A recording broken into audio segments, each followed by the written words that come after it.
জয় ঠাকুর। শ্রী শ্রী রামকৃষ্ণ পুঁথি তৃতীয় খণ্ডের অন্তর্গত পারায়ণ পাঠ এই অধ্যায় থেকে আজ আমরা দ্বিতীয় দিন পাঠ করছি। 318 নম্বর পর্ব, 205 পৃষ্ঠা। এর আগের দিনের পাঠে আমরা দেখেছি যদু মল্লিকের উদ্যানবাটিতে পারায়ণ পাঠ চলছে। তার সপ্তম দিনে ঠাকুর সেখানে গিয়ে হাজির হয়েছেন। আছেন নবদ্বীপ গোস্বামী নামে বৈষ্ণব সমাজের অতি খ্যাত একজন ব্যক্তি, আছেন নারায়ণ শাস্ত্রী এবং পাঠক ব্রাহ্মণ ও কয়েক শত শত শাস্ত্রজ্ঞ ব্যক্তি, বিষয়ী বৈভবশালী ব্রাহ্মণ, ভক্ত, পণ্ডিত, তত্ত্বান্বেষী ইত্যাদি বহু লোক। এই ভিড়ের মধ্যে পাঠক ব্রাহ্মণ দ্রুত কাজ শেষ করতে হবে, তারপরে ঠাকুরের ভোগ রাগ উঠবে, তারপর নাম সংকীর্তন হবে বলে খুব দ্রুত পাঠ করছিলেন। কিন্তু নারায়ণ শাস্ত্রী সেইখানে তার একটা ব্যাখ্যা চেয়ে বসলেন যে এই অংশ পাঠ করেছেন, আপনি এর ব্যাখ্যা করুন। তিনি খুব দ্রুত তার ব্যাখ্যা দিলেন বটে, কিন্তু সেটি নারায়ণ শাস্ত্রী মনোভূত হলেন না। তিনি আবার হ্যাঁ বলতে শুরু করলেন, এটা না। নারায়ণ শাস্ত্রী বললেন হয়নি, পাঠক ব্রাহ্মণ বলছেন হয়েছে। এই নিয়ে দুজনের মধ্যে তুমুল বচসা লেগে গেছে। এই বচসা অবধি গতদিন আমরা পাঠ করেছিলাম। তারা ঝগড়া করছিল, আমরা এই অবধি শেষ করেছিলাম। তারপরে কি হয় সে অংশ আজ আমরা পাঠ করছি। গজকচ্ছপের যুদ্ধ পর্বত উপরে, হার মানে দোহাকার মহারণ হেরে, বাদ প্রতিবাদে দোহে কেহ নহে কম, নবদ্বীপ দেখিলেন ব্যাপার বিষম। বহু কর্ম আছে বাকি শেষ দিন এবে, তর্ক যুদ্ধে যায় কাল কেমনে কি হবে, এই মতো ভাবিছেন মন উচ্চাটন, অন্তরেতে জানিলেন প্রভু নারায়ণ, মহাকার্য হয় ক্ষতি এতে দেখিয়া, শাস্ত্রীরে থামিতে কোন হাত নাড়া দিয়া, অতিশয় মেতে গেছে শাস্ত্রী নারায়ণ, তবু নহে ক্ষান্ত যদি প্রভুর বারণ, না মানে নিষেধ শাস্ত্রী তীরে তর্ক করে, সেই হেতু নবদ্বীপ কহিল তাহারে, শুনো শুনো হে শাস্ত্রী পণ্ডিত ব্রাহ্মণ, শুনো কি পরমহংস মহাশয় কন।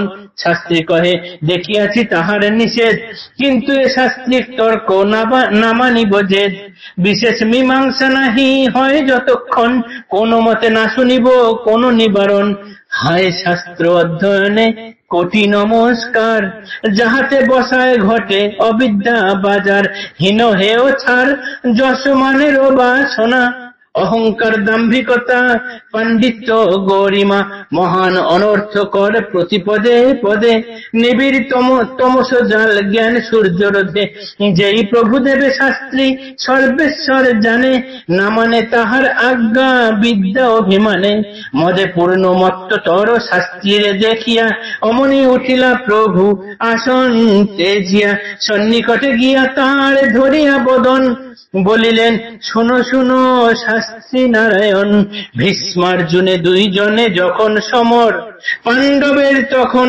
সারথি চক্রধর, চক্রধরে চক্রে যার গোটা সৃষ্টি চক্রবৎ ঘুরে, কিছু নাহি বলিলেন ভীষ্মবীর বরে, মহাজ্ঞানী ভীষ্মদেব কৃষ্ণ ভালো জানে, যত তার উপদেশ কেবল অর্জুনে, জলে যেন নির্বাপিত হয় হুতাসন, স্তব্ধীভূত সেই মতো শাস্ত্রী নারায়ণ, বিদ্যা অভিমান বন্যী এতক প্রবল, একবার শ্রীপ্রভুর পরশেই শীতল, মুকুতি পাইয়া এবে পাঠক ব্রাহ্মণ, দ্রুত গতি কইলা সাঙ্গ পাঠ পারায়ণ।